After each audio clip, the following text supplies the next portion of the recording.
చందుర్తి మండలంలో BRS party MP అభ్యర్థి Vinod Kumar Satyamani doctor Madhavi ఎన్నికల ప్రచారం నిర్వహించారు.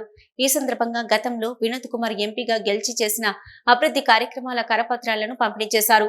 ఈ సందర్భంగా మాధవి మాట్లాడుతూ, ఓడినా గెలిచినా వినోద్ కుమార్ ప్రజల మధ్యలోనే ఉన్నాడని, కాంగ్రెస్ బీజేపీ నాయకుల మాయమాటలు నమ్మి మోసపై ఓట్లేస్తే గోసపడతామని అన్నారు. పార్లమెంటులో తెలంగాణ సమస్యలపై మాట్లాడగలిగే ఏకైక వ్యక్తి వినోద్ కుమార్ అని అన్నారు. పార్లమెంట్ ఎన్నికల్లో కారు గుర్తుపై ఓటు వేసి ఎంపీగా వినోద్ కుమార్ ను భారీ మెజార్టీతో గెలిపించాలని కోరారు. అలాగే రుద్రంగి మండల కేంద్రంలో కూడా డాక్టర్ మాధవి ఎన్నికల ప్రచారాన్ని నిర్వహించి ఎంపీ ఎన్నికలలో టీఆర్ఎస్ అభ్యర్థి వినోద్ కుమార్ కు ఓటు వేయాలని ప్రజలను కోరారు. ఈ కార్యక్రమంలో నాయకులు, కార్యకర్తలు పాల్గొన్నారు.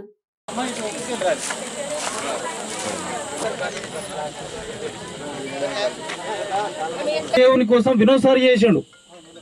కొండగట్టు అంజన్న గురించి 300 ఎకరాలు ప్రభుత్వంతో మాట్లాడి కొట్లాడి 300 ఎకరాల భూమిని కొండగట్టు అంజనకి ఇప్పించాడు.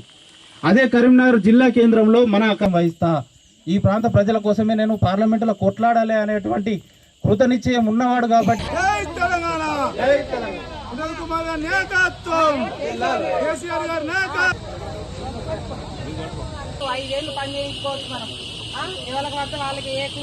రాజకీయ నాయకురాలు కాదమ్మా, నేను ఒక డాక్టర్ అమ్మను. ఆడవాళ్ళ సమస్యలను, ఆరోగ్యాలను, జబ్బులను అవన్నీ చూసే డాక్టర్ని.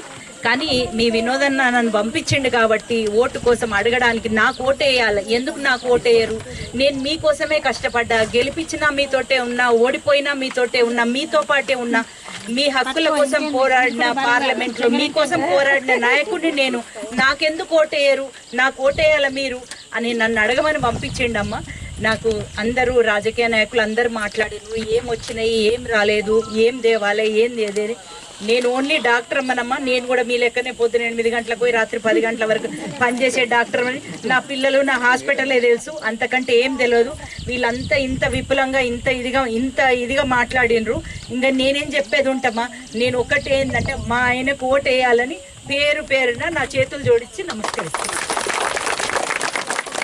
ఇక్కడ రాగడానికి కొంచెం ఆలస్యమైంది, మధ్యలో కొంచెం ప్రాబ్లం అయింది కాబట్టి కొంచెం లేట్ అయింది.